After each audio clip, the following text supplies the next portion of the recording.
ਮਿੱਤਰੋ ਸਤਿ ਸ੍ਰੀ ਅਕਾਲ, ਨਮਸਕਾਰ, ਆਦਾਬ ਅਰਜੇ। ਸੁਰਿੰਦਰ ਮਚਾਕੀ ਲਾਈਵ ਪਰਤ ਦਰ ਪਰਤ ਵਿੱਚ ਤੁਹਾਡਾ ਸਭਨਾਂ ਦਾ ਹਾਰਦਿਕ ਸਵਾਗਤ। ਜੀ ਆਇਆਂ ਨੂੰ, ਖੁਸ਼ ਆਮਦੀਦ, ਵੈਲਕਮ।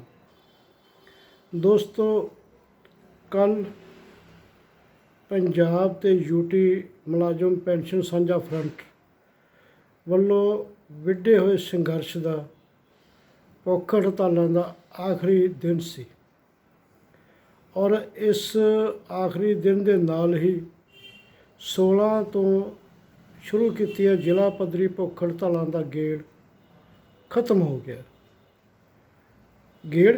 ਗਿਆ। ਪਰ ਸਵਾਲ ਹੁਣ ਅੱਗੇ ਇਹ ਆ ਖੜਾ ਹੈ ਕਿ ਇਸ ਤੋਂ ਅੱਗੇ ਕੀ,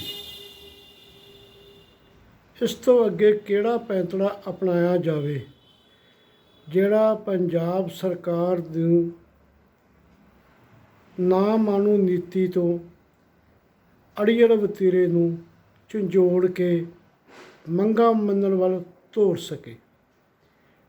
ਇਹ ਬੜਾ ਵੱਡਾ ਸਵਾਲ ਮੁਲਾਜ਼ਮ ਹਲਕਿਆਂ ਦੇ ਵਿੱਚ ਤੇ ਮੁਲਾਜ਼ਮਾਂ ਦੀ ਲੀਡਰਸ਼ਿਪ ਦੇ ਵਿੱਚ ਵੀ ਖੜਾ ਹੋਣਾ ਚਾਹੀਦਾ। ਬਹੁਤ ਸਾਰੇ ਮਸਲੇ ਨੇ, ਬਹੁਤ ਸਾਰੇ ਕਾਰਨ ਨੇ ਜਿਨ੍ਹਾਂ ਨਾਲ ਪੰਜਾਬ ਦੀ ਮੁਲਾਜ਼ਮ ਲਹਿਰ ਦੋ ਚਾਰ ਹੋ ਰਹੀ ਹੈ। ਸੱਚਮੁੱਚ ਅੱਜ ਬੜਾ ਔਖਾ ਵੇਲਾ ਹੈ ਔਰ ਇਕੱਲਾ ਮੁਲਾਜ਼ਮਾਂ ਦੇ ਨਹੀਂ, ਸਮੁੱਚੇ ਪੰਜਾਬ ਲਈ ਔਖਾ ਵੇਲਾ ਹੈ। ਪੰਜਾਬ ਦੀ ਕਿਸਾਨੀ ਕਰੋਨਾ ਦਾ ਡਰ ਭੁੱਲ ਕੇ ਆਪਣੀ ਹੋਂਦ ਬਚਾਉਣ ਲਈ ਤੇ ਖੇਤੀ ਤੇ ਬਿਜਲੀ ਸੋਧ ਕਾਨੂੰਨ ਰੱਦ ਕਰਵਾਉਣ ਲਈ ਸੰਘਰਸ਼ ਦੇ ਮੈਦਾਨ ਦੇ ਵਿੱਚ ਕੁੱਦੀ ਹੋਈ ਹੈ। ਕੱਲ੍ਹ ਤੇ ਅੱਜ ਜੇਲ੍ਹ ਭਰੋ, ਕੱਲ੍ਹ ਤੇ ਅੱਜ ਰੇਲ ਰੋਕੋ ਅੰਦੋਲਨ ਸੀ। ਮਾਝੇ ਤੋਂ ਬਾਅਦ ਮਾਲਵੇ ਦੇ ਵਿੱਚ ਵੀ ਕਿਸਾਨ ਵੱਡੀ ਗਿਣਤੀ ਦੇ ਵਿੱਚ ਰੇਲ ਪਟੜੀਆਂ 'ਤੇ ਬੈਠੇ ਤੇ ਅੱਜ ਹੀ ਸ਼੍ਰੀ ਅਕਾਲ ਤਖਤ ਸਾਹਿਬ ਤੋਂ ਅਕਾਲੀ ਵੱਡਾ ਜੱਥਾ ਲੈ ਕੇ ਚੰਡੀਗੜ੍ਹ ਪਹੁੰਚੇ ਹੋਏ ਨੇ। ਖੈਰ, ਆਪਾਂ ਪਰਤਦੇ ਹਾਂ ਆਪਣੇ ਮੂਲ ਮਸਲੇ ਵੱਲ। ਇਹਦੇ ਪੈਰਲ ਹੀ ਪੰਜਾਬ ਦੇ ਵਿੱਚ ਮੁਲਾਜ਼ਮ ਆਪਣੀਆਂ ਚਿਰ ਪੁਰਾਣੀਆਂ ਮੰਗਾਂ, ਆਰਥਿਕ ਮੰਗਾਂ, ਜਿਨ੍ਹਾਂ ਵਿੱਚੋਂ ਬਹੁਤੀਆਂ ਮੰਗਾਂ ਅਕਾਲੀ ਭਾਜਪਾ ਸਰਕਾਰ ਵੇਲੇ ਦੀਆਂ ਲਟਕਦੀਆਂ ਆ ਰਹੀਆਂ ਨੇ। ਮਸਲਨ ਤੌਰ 'ਤੇ 6ਵੇਂ ਤਨਖਾਹ ਕਮਿਸ਼ਨ ਦੀ ਰਿਪੋਰਟ, ਕੱਚੇ ਮੁਲਾਜ਼ਮ ਪੱਕੇ ਕਰਨਾ ਔਰ ਡੀਏ ਦੀਆਂ ਕਿਸ਼ਤਾਂ ਵੱਟੇ ਖਾਤੇ ਪਾਉਣ ਜਾਂ ਲਟਕਾਉਣ ਦਾ ਮਾਮਲਾ ਵੀ ਉੱਥੋਂ ਸ਼ੁਰੂ ਹੋਇਆ ਸੀ। ਪੁਰਾਣੀ ਪੈਨਸ਼ਨ ਬਹਾਲ ਕਰਨ ਦਾ ਮਾਮਲਾ ਵੀ। ਬਾਕੀ ਇਹਨਾਂ ਮੰਗਾਂ ਨਾਲ ਅਕਾਲੀ ਭਾਜਪਾ ਸਰਕਾਰ ਕੇਂਦਰ ਸਰਕਾਰ ਨੂੰ ਵਿਰਾਸਤ ਵਿੱਚ ਦੇ ਕੇ ਗਈ, ਪੰਜਾਬ ਸਰਕਾਰ ਨੂੰ ਵਿਰਾਸਤ ਵਿੱਚ ਦੇ ਕੇ ਗਈ ਅਤੇ ਪੰਜਾਬ ਸਰਕਾਰ ਨੇ ਚੰਗੇ ਵਾਰਸ ਹੋਣ ਦਾ ਸਬੂਤ ਦਿੰਦਿਆਂ ਇਹਨਾਂ ਮੰਗਾਂ ਨੂੰ ਹੋਰ ਲਟਕਾਈ ਰੱਖਿਆ। ਗੱਲਬਾਤ ਦੇ ਸਿਲਸਿਲੇ ਵਾਰ-ਵਾਰ ਸ਼ੁਰੂ ਹੁੰਦੇ ਰਹੇ। ਗੱਲਾਂ ਬਾਤਾਂ ਦੇ ਵਿੱਚ ਮੰਗਾਂ ਮੰਨੀਆਂ ਜਾਂਦੀਆਂ ਰਹੀਆਂ ਪਰ ਲਾਗੂ ਹੋਣ ਦਾ ਅਮਲ ਕਿਸੇ ਪਾਸੇ ਸਿਰੇ ਨਾ ਚੜ੍ਹਿਆ। ਮਰਨ ਵਰਤ ਵੀ ਰੱਖਿਆ, ਮਰਨ ਵਰਤ ਦੇ ਵਿੱਚ ਮੰਗਾਂ ਮੰਨੀਆਂ ਗਈਆਂ। ਫਿਰ ਇਹ ਸਿਲਸਿਲਾ ਲਗਾਤਾਰ ਚੱਲ ਰਿਹਾ ਅਤੇ ਸਿਲਸਿਲੇ ਹੁਣ ਇੱਥੋਂ ਤੱਕ ਪਹੁੰਚ ਗਿਆ ਕਿ ਭੁੱਖ ਹੜਤਾਲਾਂ। 31 ਅਗਸਤ ਨੂੰ ਮੀਟਿੰਗ ਹੋਈ, ਗੈਰ ਵਿੱਤੀ ਮੰਗਾਂ ਮੰਨੀਆਂ ਗਈਆਂ ਅਤੇ ਉਸ ਤੋਂ ਬਾਅਦ ਵਿੱਤ ਮੰਤਰੀ ਨੇ ਵਿੱਤੀ ਮੰਗਾਂ ਸਕੱਤਰਾਂ ਨਾਲ ਵਿਚਾਰ ਕਰਨ ਤੋਂ ਬਾਅਦ ਅਗਲੀ ਮੀਟਿੰਗ ਹਫ਼ਤੇ ਵਿੱਚ ਦੇਣ ਦਾ ਵਿਚਾਰ ਕੀਤਾ, ਪਰ ਉਹ ਅਜੇ ਤੱਕ ਵਾਅਦਾ ਪੂਰਾ ਨਹੀਂ ਹੋਇਆ।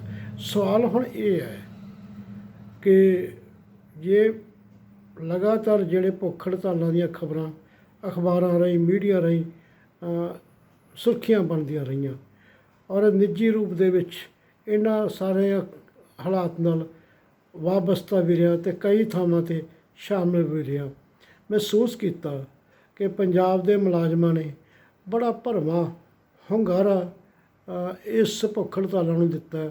ਵਰਕਰ ਆਗੂ ਵੱਧ ਚੜ੍ਹ ਕੇ ਇਹਦੇ ਵਿੱਚ ਸ਼ਮੂਲੀਅਤ ਕੀਤੀ। ਬਹੁਤ ਥਾਂ ਇਹੋ ਜਿਹੀਆਂ ਨੇ ਜਿੱਥੇ ਸਧਾਰਨ ਮੁਲਾਜ਼ਮ ਵੀ ਸ਼ਾਮਿਲ ਹੋਏ ਔਰ ਬਹੁਤੀ ਥਾਵਾਂ 'ਤੇ ਜਦੋਂ ਇਹ ਵੀ ਇੱਕ ਦੌਰ ਦੇਖਣ 'ਚ ਆਇਆ ਕਿ ਕਿਸਾਨੀ ਸੰਘਰਸ਼ ਨਾਲ ਵੀ ਇੱਕ ਦੂਜੇ ਨਾਲ ਉਹ ਇੱਕ ਸਪੋਰਟ ਕਰਦੇ ਨਜ਼ਰ ਆਏ, ਕਿਉਂਕਿ ਕਿਸਾਨ ਤੇ ਮੁਲਾਜ਼ਮ ਸੰਘਰਸ਼ ਦੇਖਣ ਤੋਂ ਬਿਨਾਂ ਸ਼ੱਕ ਇੱਕ ਦੂਜੇ ਦੇ ਪੈਰਲ ਚੱਲਦੇ ਨਜ਼ਰ ਆ ਰਹੇ ਨੇ, ਪਰ ਉਹ ਇੱਕ ਦੂਜੇ ਨੂੰ ਸਪੋਰਟ ਵੀ ਕਰ ਰਹੇ ਨੇ। ਇਹੋ ਕਾਰਨ ਹੈ ਕਿ ਜਦੋਂ 25 ਤਰੀਕ ਨੂੰ ਪੰਜਾਬ ਬੰਦ ਦਾ ਸੱਦਾ ਆਇਆ ਤਾਂ ਬਹੁਤ ਸਾਰੀਆਂ ਮੁਲਾਜ਼ਮ ਜਥੇਬੰਦੀਆਂ ਨੇ ਇਸ ਸੱਦੇ ਦਾ ਕੇਵਲ ਸਮਰਥਨ ਨਹੀਂ ਕੀਤਾ, ਸਗੋਂ ਇਹਨਾਂ ਦੇ ਧਰਨੇ ਮਰਦੇ ਅਤੇ ਪ੍ਰਦਰਸ਼ਨਾਂ ਦੇ ਵਿੱਚ ਵੀ ਵੱਧ ਚੜ੍ਹ ਕੇ ਹਿੱਸਾ ਲਿਆ। ਹਾਲਾਂਕਿ ਜਿਹੜੇ ਪੰਜਾਬ ਦੇ ਸਾਂਝਾ ਫਰੰਟ ਦੀ ਕਨਵੀਨਰਸ਼ਿਪ ਲੀਡਰਸ਼ਿਪ ਹੈ, ਉਹ ਮੌਕੇ ਸਿਰ ਫੈਸਲਾ ਨਹੀਂ ਲੈ ਸਕੀ।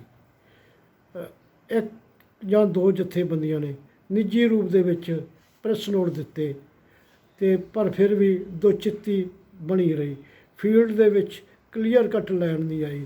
ਹਾਲਾਂਕਿ ਇੱਕ ਦੋ ਜਥੇਬੰਦੀਆਂ ਦੇ ਆਗੂਆਂ ਦਾ ਖਿਆਲ ਸੀ ਕਿ ਸਾਨੂੰ ਕਿਸਾਨਾਂ ਦੇ ਸੰਘਰਸ਼ਾਂ ਦੇ ਵਿੱਚ ਨਹੀਂ ਪੈਣਾ ਚਾਹੀਦਾ। ਉਹਦੇ ਕੋਈ ਵੱਖਰੇ ਉਹਨਾਂ ਦੇ ਕਾਰਨ ਜਾਂ ਉਹਨਾਂ ਦੀਆਂ ਮਜਬੂਰੀਆਂ ਹੋ ਸਕਦੀਆਂ ਨੇ, ਪਰ ਜਦੋਂ ਕੇਂਦਰ ਸਰਕਾਰ ਨੇ ਰੇਲਵੇ ਬੰਦ ਕਰਨ ਦਾ ਐਲਾਨ ਕਰਤਾ, ਪੰਜਾਬ ਸਰਕਾਰ ਨੇ ਬੱਸਾਂ ਬੰਦ ਕਰਨ ਦਾ ਐਲਾਨ ਕਰਤਾ, ਤਾਂ ਫਿਰ ਉਹ ਧਿਰਾਂ ਨੇ ਵੀ ਐਲਾਨ ਕਰ ਦਿੱਤਾ ਕਿ ਅਸੀਂ ਕਿਸਾਨਾਂ ਦੇ ਜਿਹੜਾ ਬੰਦ ਆ ਉਹਦਾ ਸਮਰਥਨ ਕਰਦੇ ਹਾਂ। ਇਹ ਦਿਗਿੱਤੀ ਕਿਉਂ ਹੋਈ? ਇਹਦੇ ਬਹੁਤ ਸਾਰੇ ਕਾਰਨ ਇਹ ਵੀ ਹੋ ਸਕਦੇ ਨੇ ਕਿ ਜਿਹੜਾ ਸਾਂਝਾ ਫਰੰਟ ਹੈ ਇਹਦੇ ਵਿੱਚ ਵੱਖ-ਵੱਖ ਵਿਚਾਰਧਾਰਾ, ਵੱਖ-ਵੱਖ ਕੈਟੇਗਰੀ ਦੀਆਂ ਜਥੇਬੰਦੀਆਂ ਸ਼ਾਮਲ ਨੇ, ਔਰ ਵੱਖ-ਵੱਖ ਜਥੇਬੰਦੀਆਂ ਹੋਣ ਦਾ ਕਾਰਨ ਹੀ ਬਣਤਰ ਪੱਖੋਂ, ਵਿਚਾਰਧਾਰਾ ਪੱਖੋਂ ਵਖਰੇਵੇਂ ਨੇ।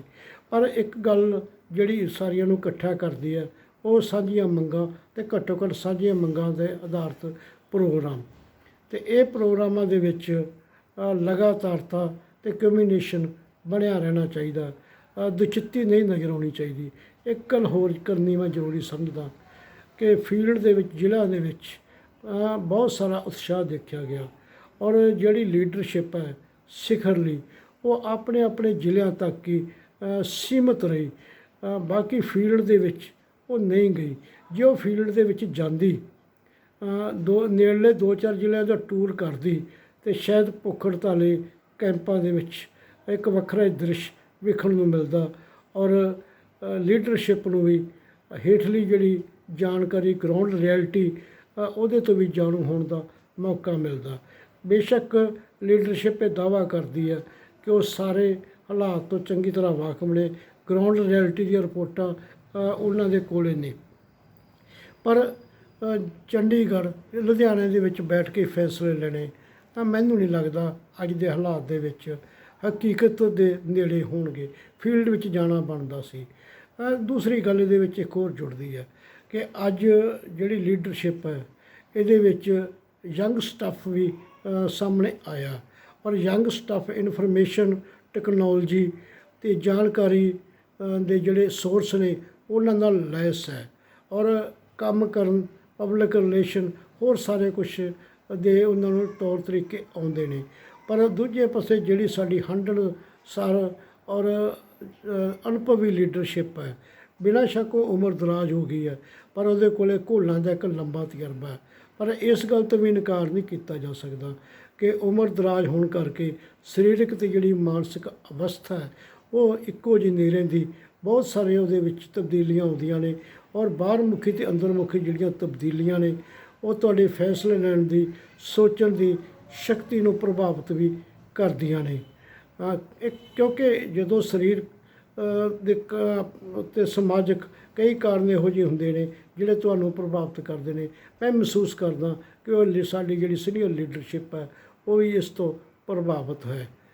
ਔਰ ਇੱਕ ਗੱਲ ਹੋਰ ਜਿਹੜੀ ਅੱਜ ਦੇ ਮੁਲਾਜ਼ਮ ਲਹਿਰ ਦੇ ਜਾਂ ਕਾਫੀ ਚਿਰ ਤੋਂ ਚਰਚਾ 'ਚ ਰਹੀ ਹੈ ਕਿ ਜੋ ਅੱਜ ਮੁਲਾਜ਼ਮ ਲਹਿਰ ਦੇ ਦੁਖਾਂਤ ਦਾ ਵੱਡਾ ਕਾਰਨ ਹੈ ਉਹ ਇਹ ਹੈ ਕਿ ਮੁਲਾਜ਼ਮ ਲੀਡਰਸ਼ਿਪ ਨੇ ਸੈਕੰਡ ਲੀਡਰਸ਼ਿਪ ਕੋਡ ਜਿਹੜਾ ਪੈਦਾ ਨਹੀਂ ਹੋਣ ਦਿੱਤਾ। ਲੀਡਰਸ਼ਿਪ ਦੀ ਸੈਕੰਡ ਲਾਈਨ ਨਹੀਂ ਉੱਭਰੀ। ਇਹੋ ਕਾਰਨ ਹੈ ਕਿ ਇੱਕ ਖਲਾਅ ਜਿਹਾ ਵੀ ਨਜ਼ਰ ਆਉਂਦਾ ਹੈ। ਹਾਲਾਂਕਿ ਇਹਨੂੰ ਖਲਾਅ ਨੂੰ ਅਸੀਂ ਪੀੜ੍ਹੀ ਦਰ ਪੀੜ੍ਹੀ ਵੀ ਪਾੜਾ ਵੀ ਕਹਿ ਸਕਦੇ ਹਾਂ, ਪਰ ਚੰਗੀ ਗੱਲ ਇਹ ਹੈ ਕਿ ਜਿਹੜੀ ਅਨੁਭਵੀ ਲੀਡਰਸ਼ਿਪ ਹੈ ਆਪਣੀ ਨਿਗਰਾਨੀ, ਆਪਣੀ ਦੇਖ ਰੇਖ ਦੇ ਵਿੱਚ ਨਵੀਂ ਲੀਡਰਸ਼ਿਪ ਨੂੰ ਤਿਆਰ ਹੁਣ ਵੀ ਕਰੇ, ਔਰ ਉਹਨੂੰ ਸਾਰਾ ਕੁਛ ਸੌਂਪ ਕੇ ਆਪ ਨਿਗਰਾਨ ਬਣੇ। ਹਾਲਾਂਕਿ ਮੈਂ ਇਹ ਨਹੀਂ ਚਾਹੁੰਦਾ ਕਿ ਉਹ ਉਸ ਤਰ੍ਹਾਂ ਨਿਗਰਾਨ ਨਾ ਬਣੇ ਜਿਵੇਂ ਇੱਕ ਰਾਜਨੀਤਿਕ ਪਾਰਟੀ ਨੇ ਆਪਣੀ ਸਾਰੀ ਸੀਨੀਅਰ ਲੀਡਰਸ਼ਿਪ ਨੂੰ ਮਾਰਗਦਰਸ਼ਕ ਦੇ ਮੰਡਲ ਵਿੱਚ ਪਾ ਦਿੱਤਾ। ਨਹੀਂ, ਇੱਦਾਂ ਨਹੀਂ। ਉਹ ਸਲਾਹਕਾਰ ਬਣੇ ਔਰ ਸਮੇਂ-ਸਮੇਂ ਅਗਵਾਈ ਵੀ ਕਰੇ। ਇਹ ਸਾਰਾ ਕੁਛ ਜਿਹੜਾ ਵਿਚਾਰਨਾ ਬਣਦਾ ਹੈ ਔਰ ਕਮਿਊਨੀਕੇਸ਼ਨ ਜਿਹੜਾ ਗੈਪ ਹੈ ਉਹਨੂੰ ਘਟਾਉਣਾ ਬਣਦਾ ਹੈ। ਲੀਡਰਸ਼ਿਪ ਨੂੰ ਫੈਸਲੇ ਲੈਣ ਦੀ ਚੁਸਤ ਫੁਰਤ ਜਿਹੜੀ ਹੈਗੀ ਆ ਕੋਈ ਤਰੀਕਾਕਾਰ ਅਪਣਾਉਣਾ ਚਾਹੀਦਾ। ਆਪਸੀ ਡੇ ਟੂ ਡੇ ਸਥਿਤੀ ਦਾ ਮੁਲਾਂਕਣ ਕਰਨ ਦਾ ਰਾਬਤਾ ਕਾਇਮ ਰੱਖਣਾ ਚਾਹੀਦਾ। ਅਤੇ ਜਦੋਂ ਮੈਂ ਤੁਹਾਡੇ ਨਾਲ ਚਰਚਾ ਕਰ ਰਿਹਾ, ਖਬਰ ਇਹ ਵੀ ਆ ਰਹੀ ਹੈ ਕਿ ਅਗਲੀ ਮੀਟਿੰਗ ਵਿੱਤ ਮੰਤਰੀ ਨੇ 7 ਅਕਤੂਬਰ ਦੀ ਜਥੇਬੰਦੀਆਂ ਨੂੰ ਦਿੱਤੀ ਹੈ। ਹੁਣ 7 ਅਕਤੂਬਰ ਦੀ ਮੀਟਿੰਗ ਦੇ ਵਿੱਚ ਜਥੇਬੰਦੀਆਂ ਕੁਝ ਆਪਣੀ ਝੋਲੀ 'ਚ ਪਾਉਣ ਵਿੱਚ ਕਾਮਯਾਬ ਹੁੰਦੀਆਂ ਨੇ ਜਾਂ ਫਿਰ ਵਿੱਤ ਮੰਤਰੀ ਅਤੇ ਸਰਕਾਰ ਆਪਣੇ ਪੁਰਾਣੇ ਦਾਅ ਪੇਚ ਖੇਡ ਕੇ, ਪੁਰਾਣੇ ਤੌਰ ਤਰੀਕੇ ਅਪਣਾ ਕੇ, ਸ਼ਾਇਰੀ ਨਾਲ ਖੁਸ਼ ਕਰਕੇ, ਚਾਹ ਦਾ ਕੱਪ ਅਤੇ 2 ਬਿਸਕੁਟ ਖਵਾ ਕੇ ਮੁਲਾਜ਼ਮ ਲੀਡਰਸ਼ਿਪ ਨੂੰ ਦਿਲਾਸੇ ਅਤੇ ਭਰੋਸੇ ਦੇ ਕੇ ਵਾਪਸ ਭੇਜਣ ਦੇ ਵਿੱਚ ਕਾਮਯਾਬ ਹੁੰਦੇ ਨੇ। ਅਤੇ ਜਾਂ ਫਿਰ ਜਿਹੜੀ ਲੀਡਰਸ਼ਿਪ ਹੈ ਆਪਣਾ ਜਿਹੜਾ ਪੱਖ ਹੈ ਠੋਸ ਬਾਦਲੀਲ ਅਤੇ ਦ੍ਰਿੜ ਸਟੈਂਡ ਨਾਲ ਸਾਹਮਣੇ ਰੱਖ ਕੇ ਕੁਝ ਹਾਸਲ ਕਰਨ ਦੇ ਵਿੱਚ ਕਾਮਯਾਬ ਹੁੰਦੀ ਹੈ। ਇਹ ਸਮੇਂ ਨੇ ਜਿਹੜਾ ਸਿੱਧ ਕਰਨਾ ਅਤੇ ਸਮੇਂ ਨੇ ਸਾਬਤ ਕਰਨਾ ਕਿ ਜਿਹੜੀ ਮੁਲਾਜ਼ਮ ਲੀਡਰਸ਼ਿਪ ਦਾ ਨਿਊ ਸਟੱਫ ਸਾਹਮਣੇ ਆਇਆ, ਨੌਜਵਾਨੀ ਦਾ ਜੋਸ਼ ਅਤੇ ਸੀਨੀਅਰ ਅਤੇ ਅਨੁਭਵੀ ਲੀਡਰਸ਼ਿਪ ਦਾ ਹੋਸ਼ ਮਿਲ ਕੇ ਕਿੰਨੇ ਕੁ ਸਾਰਥਕ ਸਿੱਟੇ ਕੱਢਦੇ ਨੇ। ਇਹਦੇ ਨਾਲ ਹੀ ਇਹ ਜਿਹੜੇ ਫਰੰਟ ਦੀ ਲੀਡਰਸ਼ਿਪ ਹੈ ਹੋ ਸਕਦਾ ਔਰ ਮੈਂ ਮਹਿਸੂਸ ਵੀ ਕਰਦਾ ਕਿ ਉਹਨੇ ਸਾਰੀ ਸਥਿਤੀ ਦਾ ਰਿਵਿਊ ਕੀਤਾ ਹੋਏਗਾ ਕਿ ਇਸ ਸੰਘਰਸ਼ ਦੇ ਦਰਮਿਆਨ ਕਿੱਥੇ ਕਮਜ਼ੋਰੀਆਂ ਰਹੀਆਂ, ਕਿੱਥੇ ਅਸੀਂ ਠੀਕ ਰਹੇ ਅਤੇ ਕਿੱਥੇ ਬਿਹਤਰ ਪ੍ਰਦਰਸ਼ਨ ਕੀਤਾ। ਜਿੱਥੇ ਘਾਟ ਰਹੀ ਹੈ ਉਹਦੇ 'ਚ ਤਾਲਮੇਲ ਬਿਠਾ ਕੇ ਕਿਵੇਂ ਘਾਟ ਦੂਰ ਕਰਨੀ ਹੈ। ਔਰ ਆਉਣ ਵਾਲਾ ਜਿਹੜਾ ਐਲਾਨ ਕੀਤਾ ਹੋਇਆ 19 ਤਰੀਕ ਨੂੰ ਜੇਲ੍ਹਾਂ ਭਰਨ ਦਾ, ਉਹ ਜੇਲ੍ਹਾਂ ਭਰਨ ਦੀ ਵਿਉਂਤਬੰਦੀ ਵੀ ਕਰਨੀ ਬਾਕੀ ਹੈ। ਔਰ ਕੀ ਜੇਲ੍ਹਾਂ ਭਰਨਾ ਜਿਹੜਾ ਅੰਦੋਲਨ ਹੈ ਇਹਨੂੰ ਕਿਵੇਂ ਸਿਰੇ ਚੜ੍ਹਨਾ ਔਰ ਇਹਦੇ ਪੈਰਲ ਕੋਈ ਬਦਲਵਾਂ ਜਿਹੜਾ ਸੰਘਰਸ਼ੀ ਪੈਂਤੜਾ ਕੀ ਹੋਵੇ, ਇਹ ਵੀ ਵਿਚਾਰ ਗੋਚਰ ਰੱਖਣਾ ਚਾਹੀਦਾ। ਸਵਾਲ ਬੜੇ ਅਹਿਮ ਨੇ, ਸਥਿਤੀ ਬੜੀ ਗੰਭੀਰ ਹੈ। ਆਉਣ ਵਾਲੇ ਸਮੇਂ ਦੇ ਵਿੱਚ ਇਹਨੇ ਹੋਰ ਵਧੇਰੇ ਕਲੈਰਿਟੀ ਦੇ ਵਿੱਚ ਆਉਣੀ ਹੈ, ਸਪਸ਼ਟਤਾ ਆਉਣੀ ਹੈ। ਕਿਉਂਕਿ ਇੱਕ ਗੱਲ ਸਾਫ਼ ਹੈ ਕਿ ਇਸ ਵੇਲੇ ਪੰਜਾਬ ਸਰਕਾਰ ਅਤੇ ਸਰਕਾਰ ਦੇ ਨੀਤੀ ਘਾੜੇ 2 ਮੁਹਾਜ਼ਾਂ ਦੇ ਉੱਤੇ ਘਿਰੇ ਹੋਏ ਨੇ, ਇੱਕ ਮੁਲਾਜ਼ਮਾਂ ਦਾ ਅਤੇ ਦੂਜਾ ਕਿਸਾਨਾਂ ਦਾ। ਕਿਸਾਨ ਮੁਹਾਜ਼ ਦੇ ਵਿੱਚ ਉਹਨਾਂ ਨੂੰ ਇੱਕ ਵੱਜਵਾਂ ਵੋਟ ਬੈਂਕ ਨਜ਼ਰ ਆਉਂਦਾ ਔਰ ਇਹੋ ਹੀ ਕਾਰਨ ਹੈ ਕਿ ਉਹ ਇਸ ਵੇਲੇ ਸਾਰਾ ਕੁਛ ਭੁਲਾ ਕੇ ਕਿਸਾਨੀ ਦਾ ਸਮਰਥਨ ਜਿੱਤਣ ਦੇ ਵਿੱਚ ਲੱਗੇ ਹੋਏ ਨੇ। ਹਰ ਤਰ੍ਹਾਂ ਦੀ ਛੋਟ ਦੇ ਰਹੇ ਨੇ। ਕਰੋਨਾ ਕਾਲ ਦੀਆਂ ਜਿਹੜੀਆਂ ਪਾਬੰਦੀਆਂ ਸੀ ਉਹਨਾਂ ਨੂੰ ਵੀ ਮੁੱਖ ਮੰਤਰੀ ਨੇ ਇਹ ਕਹਿ ਕੇ ਰੱਦ ਕਰ ਦਿੱਤਾ ਕਿ ਕਿਸਾਨ ਭੁੱਖੇ ਮਰਦੇ ਸੰਘਰਸ਼ ਹੱਕਾਂ ਲਈ ਸੰਘਰਸ਼ ਕਰ ਰਹੇ ਨੇ, ਇਸ ਲਈ ਜਿਹੜੇ ਪਰਚੇ ਦਰਜ ਕੀਤੇ ਉਹ ਪਰਚੇ ਰੱਦ ਕੀਤੇ ਜਾਣ। ਹਾਲਾਂਕਿ ਮੁਲਾਜ਼ਮਾਂ ਸੰਬੰਧੀ ਉਹਨਾਂ ਦਾ ਇਹ ਦ੍ਰਿਸ਼ਟੀਕੋਣ ਨਹੀਂ ਹੈ। ਅਤੇ ਇਹ ਸਾਰੀ ਸਥਿਤੀ ਦੇ ਵਿੱਚ ਜੋ ਮੈਨੂੰ ਸਮਝ ਪੈਂਦੀ ਹੈ, ਸੰਭਵ ਹੈ ਕਿ ਸਰਕਾਰ ਦੇ ਨੀਤੀ ਘਾੜਿਆਂ ਨੇ ਇਹ ਸਲਾਹ ਦਿੱਤੀ ਹੋਵੇ ਕਿ 2 ਮੁਹਾਜ਼ਾਂ ਚੋਂ ਇੱਕ ਮੁਹਾਜ਼ ਨਾਲ ਸਮਝੌਤਾ ਕਰਕੇ ਹਾਲਾਤ ਨੂੰ ਕੁਝ ਸੰਖਾਵਾਂ ਮੋੜ ਦੇਣਾ ਚਾਹੀਦਾ, ਜਿਹੜਾ ਸਰਕਾਰ ਨੂੰ ਸੌਖਾ ਸਾਹ ਆਉਣ ਦੇਵੇ। ਔਰ ਇਹਦੇ ਵਿੱਚੋਂ ਸੰਭਵ ਹੈ ਕਿ 7 ਅਕਤੂਬਰ ਦੀ ਮੀਟਿੰਗ ਨਿਕਲੀ ਹੋਵੇ। ਕੁਝ ਵੀ ਹੋਵੇ, ਮੀਟਿੰਗ ਮਿਲਣੀ ਇੱਕ ਚੰਗਾ ਪੱਖ ਹੈ, ਕਿਉਂਕਿ ਇਸ ਮੀਟਿੰਗ ਦੇ ਵਿੱਚ ਹੀ ਸਰਕਾਰ ਅਤੇ ਲੀਡਰਸ਼ਿਪ ਆਮੋ ਸਾਹਮਣੇ ਹੋਣਗੇ, ਇੱਕ ਦੂਜੇ ਦੇ ਨੇੜੇ ਆਉਣਗੇ। ਅਤੇ ਜੇ ਨੇੜੇ ਆਉਣਗੇ ਸੰਵਾਦ ਵੀ ਹੋਵੇਗਾ ਅਤੇ ਕੁਝ ਚੰਗਾ ਨਿਕਲਣ ਦੀਆਂ ਸੰਭਾਵਨਾ ਵੀ ਦਿਖ ਰਹੀਆਂ ਨੇ। ਇਹਦੇ ਵਿੱਚੋਂ ਕੀ ਚੰਗਾ ਨਿਕਲਦਾ ਇਹ ਇੱਕ ਵੱਖਰਾ ਸਵਾਲ ਹੈ ਅਤੇ ਇਸ ਸਵਾਲ ਦਾ ਜਵਾਬ ਆਉਣ ਵਾਲੇ ਸਮੇਂ ਦੇ ਵਿੱਚ ਮਿਲੇਗਾ। ਉਸ ਵਕਤ ਲਈ ਤੁਹਾਨੂੰ ਅਤੇ ਮੈਨੂੰ ਉਡੀਕ ਕਰਨੀ ਪਵੇਗੀ। ਇੰਨੀ ਗੱਲ ਕਹਿੰਦਿਆਂ ਮੈਂ ਤੁਹਾਡੇ ਸਭਨਾਂ ਤੋਂ ਇਜਾਜ਼ਤ ਲੈਂਦਾ। ਫਿਰ ਮਿਲਾਂਗਾ ਕਿਸੇ ਹੋਰ ਮੁੱਦੇ ਨੂੰ ਲੈ ਕੇ। ਖੁਸ਼ ਰਹੋ, ਆਬਾਦ ਰਹੋ, ਆਪਣਾ ਅਤੇ ਆਪਣੇ ਦਾ ਖਿਆਲ ਰੱਖਿਓ। ਜ਼ਿੰਦਗੀ ਜ਼ਿੰਦਾਬਾਦ। ਜੇ ਤੁਸੀਂ ਇਹ ਚੈਨਲ ਨੂੰ ਸਬਸਕ੍ਰਾਈਬ ਨਹੀਂ ਕੀਤਾ ਤਾਂ ਪਲੀਜ਼ ਜਲਦੀ ਸਬਸਕ੍ਰਾਈਬ ਕਰਿਓ ਤਾਂ ਜੋ ਤੁਹਾਡਾ ਅਤੇ ਮੇਰਾ ਰਾਬਤਾ ਬਿਨਾਂ ਕਿਸੇ ਦੇਰੀ ਬਣਿਆ ਰਹੇ। ਧੰਨਵਾਦ।